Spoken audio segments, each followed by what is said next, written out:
बिस्मिल्लाहिर्रहमानिर्रहीम। अस्सलाम वालेकुम। मैं हूं मुबशर हसन, आपका बायोलॉजी का टीचर। आज हमने क्लास 9th के अंदर एसएल नंबर 7 को डिस्कस करना है, जो कि न्यूक्लिक एसिड्स हैं। और यहाँ पर देखिएगा, सबसे पहले हम इसकी डेफिनेशन डिस्कस करेंगे कि न्यूक्लिक एसिड्स क्या होते हैं। हम लिखेंगे the most important biological molecule.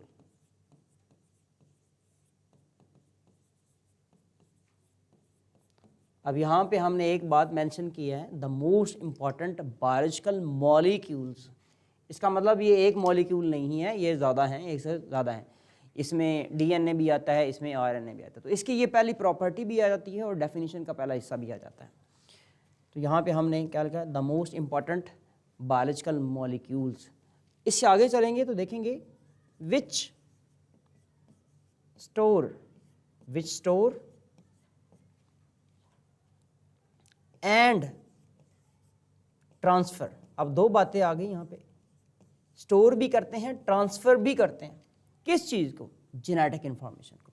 Store and transfer genetic information.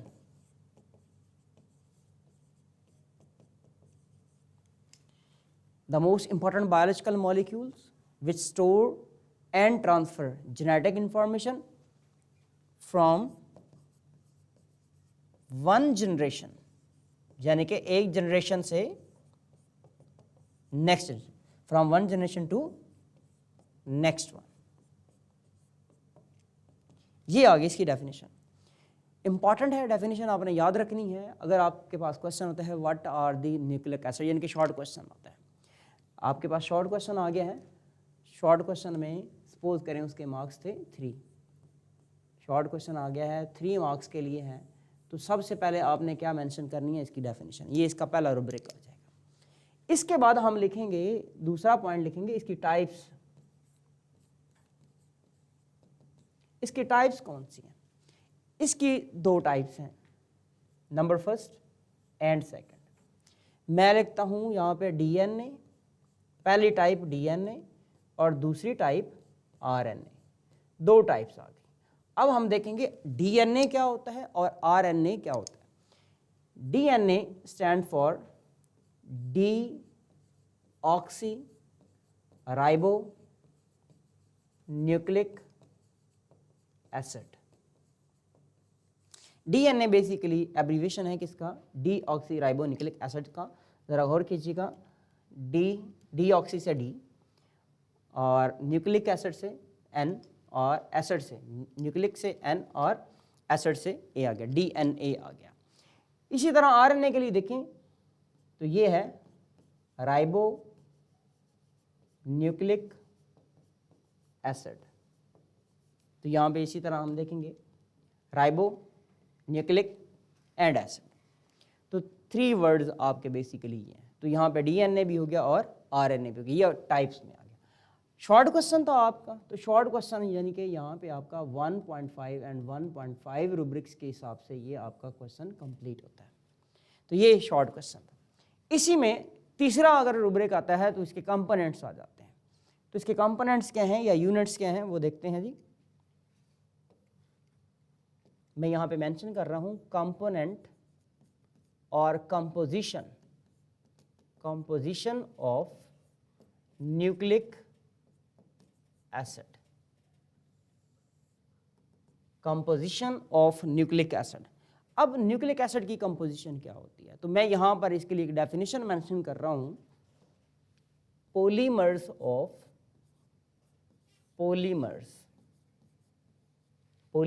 Of nucleotides.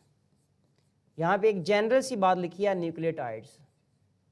फिर आगे न्यूक्लियोटाइड्स की टाइप्स होती हैं। डीएनए के लिए डी ऑक्सी राइबो न्यूक्लियोटाइड होता है, आरएनए के लिए राइबो न्यूक्लियोटाइड होता है। तो यहाँ पे हम जनरल लिख रहे हैं न्यूक्लियोटाइड। तो अब देखते हैं न्यूक्लियोटाइड की कंपोजिशन क्या होती है। न्यूक्लियोटाइड के अंदर यहाँ पे 3 कंपोनेंट्स होते हैं, जैसा कि नंबर फर्स्ट पर मैं लिखूंगा पेंटोज शुगर। पेंटोज, पेंटोज आप लिखेंगे तो इसका अंडरस्टूड है कि ये एक शुगर की बात कर रहा है। पेंटोज शुगर में कौन है, जरा गौर करें तो ये राइबोस है। अब राइबोस की बात करें तो डीएनए के लिए डीऑक्सीराइबोस होती है और आरएनए के लिए राइबोस होती है। एक बात हो गई। दूसरी बात देखिएगा,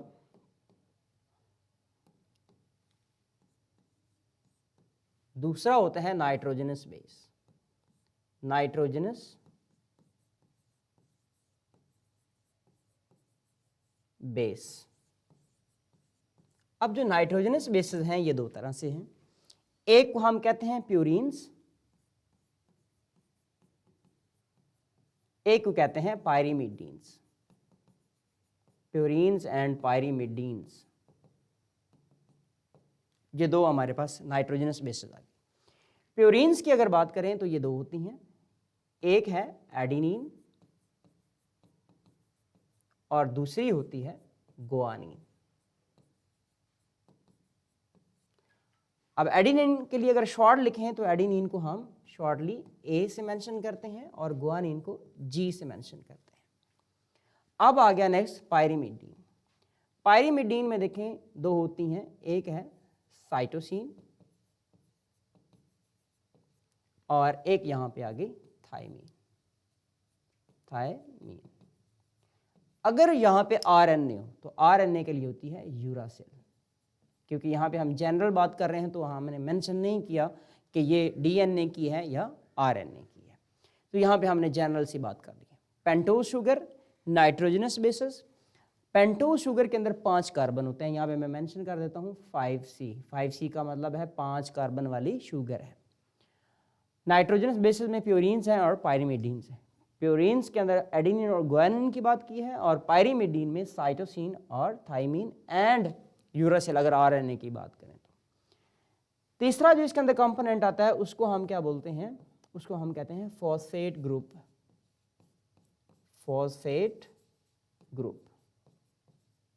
जब हम सेपरेटली बात कर रहे हैं तो इसका मतलब है हम इसको फॉस्फेट सेपरेटली बात करें तो फॉस्फोरिक एसिड होगा, अगर डीएनए के अंदर या न्यूक्लियोटाइड के हिस्से की बात करें तो फिर फॉस्फेट ग्रुप होता है। फॉस्फेट ग्रुप कहाँ से आया है, फॉस्फोरिक एसिड से आया है। फॉस्फोरिक एसिड से H3PO4।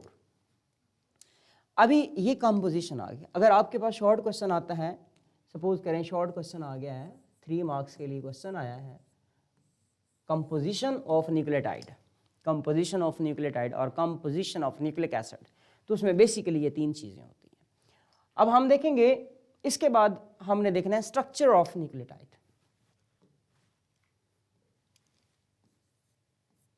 Structure of nucleotide. Structure of nucleotide, एक न्यूक्लियोटाइड का स्ट्रक्चर कैसे होता है। हमने 3 कंपोनेंट्स पढ़े हैं, एक राइबोज शुगर यानी कि pentose sugar, then nitrogenous base और एक साथ हमने फॉस्फेट ग्रुप लगाया। तो सेम हम इसी तरह से देखते हैं, यहाँ पर ये हमारे पास एक क्या है, राइबोज शुगर।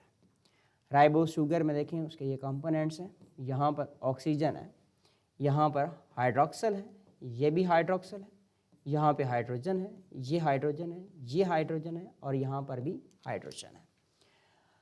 अब यहाँ पर देखते हैं इसके साथ यहाँ पे हाइड्रोक्सल है, ये कार्बन नंबर 1 है, ये 2 है, ये 3 है, ये 4 है। 5वीं कार्बन कहाँ पे है, ये कार्बन नंबर 5th 1 है, CH2 यहाँ पे 5th 1 है और इसके साथ आगे बॉन्ड बना होगा। अब देखते हैं वो कौन सा बॉन्ड होता है, यहाँ पे मेंशन कर देता हूँ ऑक्सीजन, नेक्स्ट बॉन्ड भी शो कर दो। अच्छा, यहाँ पर हाइड्रोक्सल होता है, लेकिन यहाँ पर क्या होता है, ये बॉन्ड बनता है किसके साथ, नाइट्रोजनस बेस के साथ। ये एक नाइट्रोजनस बेस यहाँ पे मैं शो करवा रहा हूँ, ये आपके पास एक नाइट्रोजनस बेस है। नाइट्रोजनस बेस क्यों कहते हैं, क्योंकि इसके पास नाइट्रोजन होता है यहाँ पर, देन यहाँ पर, देन ये नाइट्रोजन है, देन ये नाइट्रोजन। ये इसके मुख्तलिफ जो है वो नाइट्रोजनस बेस के हवाले से है। नाइट्रोजनस बेस, यहाँ पे ऑक्सीजन है और यहाँ पे भी इसका एक नाइट्रोजनस ग्रुप है। अगर इसको मैं देखूँ तो ये गुआनीन है, गुआनीन। तो ये आपके पास एक क्या बन गया है, अगर यहाँ तक देखें तो ये राइबोस थी, शुगर थी, राइबोस। यहाँ तक देखें तो ये अब एक टाइप बन गई है, इसे हम कहते हैं न्यूक्लियोसाइड। हमारी बुक में मेंशन नहीं है लेकिन मैं इसका नाम आपको बता रहा हूँ, न्यूक्लियोसाइड। ये बन गया न्यूक्लियोसाइड, न्यूक्लियोसाइड बन गया। जब इसके साथ यहाँ पे फॉस्फेट ग्रुप लग गया, ये फॉस्फेट ग्रुप लग रहा है, यहाँ पे चेक कीजिएगा, ये एक फॉस्फेट ग्रुप लगा है, इसे हम क्या लिखेंगे, ये है फॉस्फेट ग्रुप। फॉस्फेट ग्रुप जब लगता है तब ये न्यूक्लियोसाइड नहीं रहता, ये बन जाता है न्यूक्लियोटाइड, यानी कि nucleoside plus phosphate group, this is called nucleotide. मैं यहाँ पर लिख देता हूँ इसको, plus phosphate group, phosphate group. अब ये क्या बन जाएगा, इसको हम लिखेंगे न्यूक्लियोटाइड।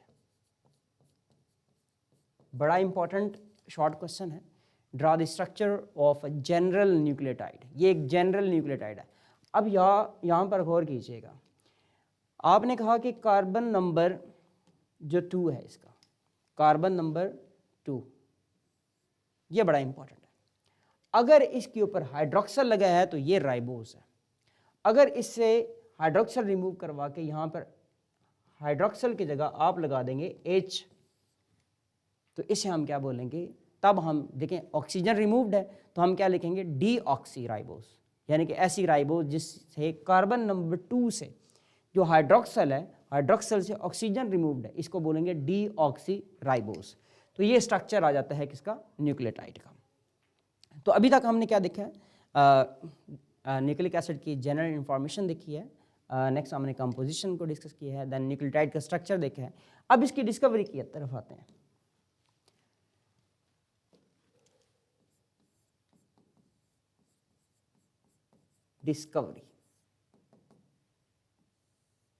डिस्कवरी में नंबर फर्स्ट पर एक जो साइंटिस्ट हैं जिनको हम कहते हैं फ्रेडरिक मीस्चर, शॉर्ट में आप लिखेंगे एफ मीस्चर। एफ मीस्चर ने इसको डिस्कवर किया, और ये जब डिस्कवरी हुई तो कहाँ से हुई, पस सेल से हुई, पस सेल से डिस्कवरी हुई। तीसरी बात है इसके लिए हम मेंशन करेंगे, जब एफ मीस्चर ने इसको डिस्कवर किया था तो नाम दिया था न्यूक्लिन का, न्यूक्लिन इसका नाम दिया था न्यूक्लिन। बाद में एक साइंटिस्ट आते हैं जिनका नाम है P.A. लेविनी, आपने इसको याद रखना है। इसने इसको नाम दिया न्यूक्लिक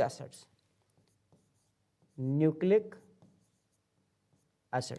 अगर इससे भी पहले आप मेंशन करना चाहते हैं इसकी डिस्कवरी कहाँ से हुई, न्यूक्लियस से हुई, तो इसलिए इसको नाम क्या दिया गया, न्यूक्लिक एसिड। क्यों, डिस्कवरी हुई न्यूक्लियस से, नेचर थी इसकी acidic, so that's why nucleic acid कहा गया। तो ये इसकी डिस्कवरी के हवाले से हमने बात कर ली। अब हम चलते हैं structure and function of DNA के हवाले से। तो डीएनए का स्ट्रक्चर हमने यहाँ पे देखना है। सबसे पहले स्ट्रक्चर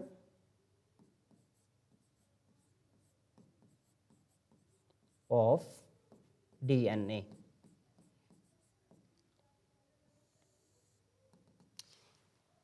डीएनए क्या है, ये एक पॉलीन्यूक्लियोटाइड है, एक पॉलीमर है। किसका, न्यूक्लियोटाइड का पॉलीमर है। तो हम इसे लिखेंगे न्यूक्लियोटाइड पॉलीमर ऑफ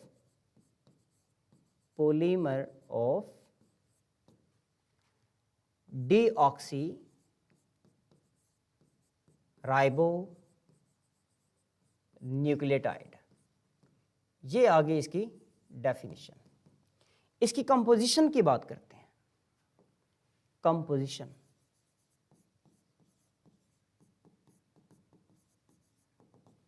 कंपोजिशन की बात करें तो कंपोजिशन में क्या क्या मौजूद हैं, देखिएगा 4 टाइप के न्यूक्लियोटाइड्स हैं। एक ऐसे हैं जिसमें एडिनिन है, दूसरा ऐसा है जिसमें थाइमीन है, तीसरा ऐसा है जिसमें गुआनिन है, चौथा ऐसा है जिसमें साइटोसिन है। ये 4 मुख्तलिफ तरह से क्या हैं, न्यूक्लियोटाइड्स हैं। जो एडेनिन वाला है उसको हम क्या बोलते हैं, उसे DAMP। जो DNA के अंदर होते हैं वो मोनोफॉस्फेट वाले होते हैं, क्योंकि उसमें एक फॉस्फेट होता है। थाइमीन के लिए हम लिखेंगे DTMP, गुआनिन के लिए DGMP, D for deoxy, deoxy guanosine monophosphate, deoxy थाइमेडीन monophosphate, deoxy adenosine monophosphate. इसी तरह इसके लिए क्या आएगा, DCMP यानी कि डीऑक्सी साइटिडीन मोनोफॉस्फेट। तो ये 4 तरह के न्यूक्लियोटाइड्स किस में आते हैं, DNA के स्ट्रक्चर में आते हैं। अब DNA का जो स्ट्रक्चर है ये किसने पेश किया था, याद रखिएगा, साइंटिस्ट का नाम है, एक का नाम वाटसन, दूसरे का नाम क्रिक, Watson and Crick's model.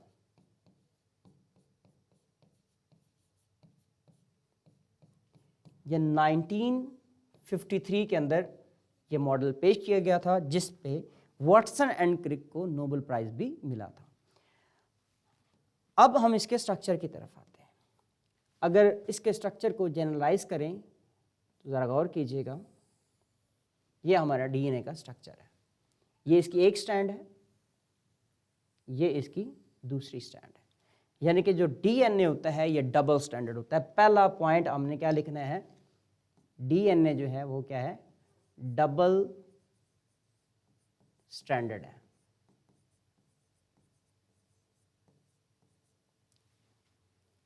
Double standard, इसके लिए हम एक वर्ड लिखते हैं लैडर लाइक। जिस तरह से हमारे पास स्टेयर्स होती हैं, सीढ़ियां होती हैं जो गोल इस तरह से चढ़ रही होती हैं, तो DNA का स्ट्रक्चर भी कुछ इसी तरह से होता है।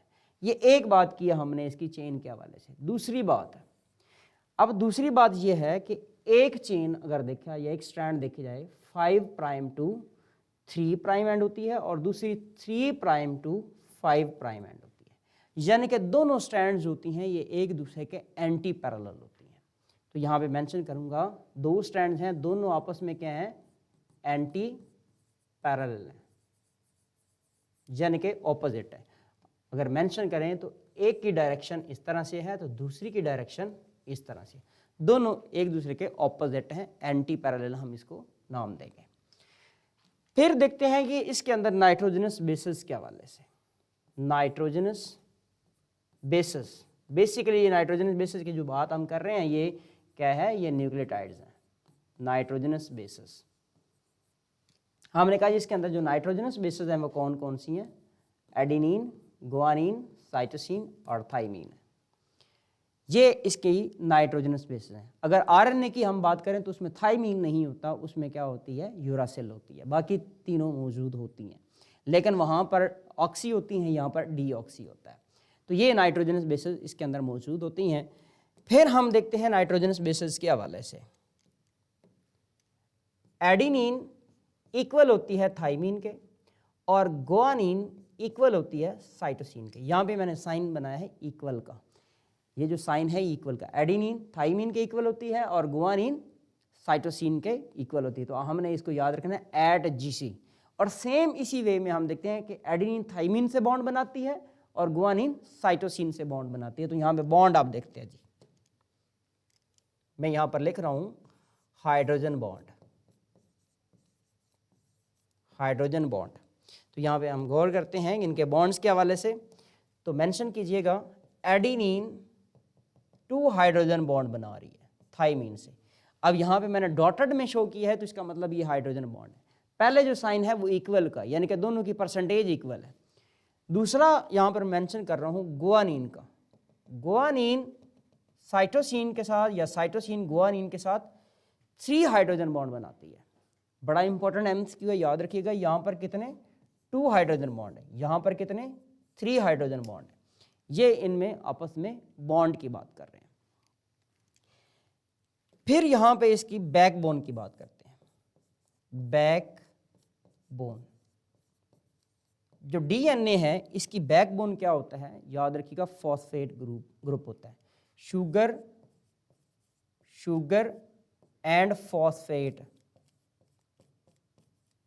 शुगर और फॉस्फेट क्या कर रहा है, इसकी बैकबोन बना रहा है। और दूसरा हम कहेंगे इसका रंग जो है वो कौन बनाता है, वो नाइट्रोजनस बेसेस बनाती है। नाइट्रोजनस बेसेस यानी कि एन भी मैंने लिखा है, बेसिकली ये न्यूक्लियोटाइड्स हैं, याद रखिएगा न्यूक्लियोटाइड्स। न्यूक्लियोटाइड्स में हमने कहा जैसे कि DTMP, DAMP, DGMP and DCMP, already हमने इसको डिस्कस किया। तो रंग, backbone, hydrogen bond, nitrogenous bases, anti parallel और डबल स्ट्रैंड्स के हवाले से हमने बात किया। नेक्स्ट देखते हैं, ये हमारे पास पूरा एक डीएनए है। डीएनए के दो स्ट्रैंड्स हैं, दोनों स्ट्रैंड में जो डिस्टेंस है इसको देखना है। डिस्टेंस, ये डिस्टेंस कौन सा देख रहे हैं, स्ट्रैंड्स का डिस्टेंस बिटवीन स्ट्रैंड्स। स्ट्रैंड्स भी कह सकते हैं और चेन्स भी कह सकते हैं। तो इसमें डिस्टेंस कितना है, 2 नैनोमीटर का। इन दो स्ट्रैंड्स के दरमियान में जो डिस्टेंस है ये कितना है, 2 नैनोमीटर का। बेसिकली ये जो डिस्टेंस है ये किसका डिस्टेंस है, उसके हाइड्रोजन बॉन्ड्स का डिस्टेंस है। तो यहाँ पर और भी मल्टीपल जो है पॉइंट्स मौजूद हैं, जैसा कि आप ज़रा गौर करें तो यहाँ पे आपको एक डिप्रेशन नज़र आ रहा है, इस डिप्रेशन को ग्रूव कहते हैं, ग्रूव। यहाँ पर भी डिप्रेशन नज़र आ रहा है, ये भी ग्रूव है। लेकिन ज़रा गौर करें, ये बड़ा ग्रूव है, वो छोटा ग्रूव है, यानी कि ये बड़ा ग्रूव है और वो छोटा ग्रूव है। तो इसको हम क्या बोलेंगे, मेजर ग्रूव, ये आ जाता है मेजर ग्रूव, और ये क्या है, माइनर ग्रूव, माइनर ग्रूव। उसके अलावा और भी बहुत सारी बातें हैं, जैसा कि यहाँ पर एक आपको एडेनिन नज़र आ रही है, तो आगे इसने बॉन्ड बनाया हुआ है थाइमीन के साथ, और ये बॉन्ड कौन सा है, हाइड्रोजन बॉन्ड है। इसी तरह यहाँ पे अगर थाइमीन है तो इसने आगे बॉन्ड बनाया हुआ है एडेनिन के साथ। सपोज करें यहाँ पे गुआनिन है, गुआनिन ने 3 हाइड्रोजन बॉन्ड बनाए हुए हैं साइटोसिन के साथ। इसी तरह साइटोसिन है तो उसने आगे नेक्स्ट 3 बॉन्ड बनाए हुए हैं गुआनिन के साथ। इस तरह से होता है, और हमें एक कंप्लीट जो टर्न नज़र आता है, ये एक कंप्लीट टर्न नज़र आ रहा है। इस टर्न के अंदर कितने 10 न्यूक्लियोटाइड्स होते हैं, आपको यहाँ पे नज़र आ रहा है पॉइंट नंबर 8 पर। एक जो टर्न है उस टर्न के अंदर कितने 10 न्यूक्लियोटाइड्स नज़र आ रहे हैं। बेसिकली ये हमारे डीएनए का स्ट्रक्चर है। इसी डीएनए के स्ट्रक्चर को हम अगेन से देख सकते हैं। यहां पर मैं बनाऊंगा कुछ नाइट्रोजनस बेसेस, ये एक नाइट्रोजनस बेस नज़र आ रही है, दूसरी नाइट्रोजनस बेस ये बॉन्ड बनाया हुआ है, एक ये नज़र आ रही है। इस तरह से फिर यहाँ पर एक हम शो कर रहे हैं, और इसमें आप बॉन्डिंग भी शो कर सकते हैं, यानी कि आप सपोज कर रहे हैं ये नाइट्रोजनस बेस है, तो यहाँ पे इसका बॉन्ड शो करें, और यहाँ पर ये आ गया हमारे पास शुगर, ठीक हो गया। और यहाँ पे हम इसके फॉस्फेट की बात करें, ये फॉस्फेट आ गया, ये इस तरह से फॉस्फेट आ गया, ये इस तरह से बॉन्ड बने हुए हैं, इसके एक के साथ फिर दूसरे के साथ। यहाँ पे अगर आप देखें तो